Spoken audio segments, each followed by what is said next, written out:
In this video, I'll guide you through how to disable Incognito mode in Google Chrome. If you find this useful, then please consider subscribing and like this video. First, click on your Windows key and search for Registry Editor. And click on Yes. Now you need to expand ST current user and then software. Now you need to scroll down and expand policies. Now right click on policy and head over to new and click on key. Now name this Google. Now again right click on Google and hover the mouse on new and click on key and rename this as Chrome. Now click on Chrome. After come to this area, right click on it and hover your mouse on new and select the odd 32-bit.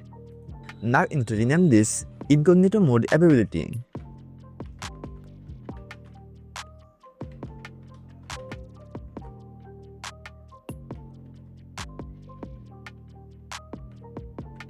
And hit enter key.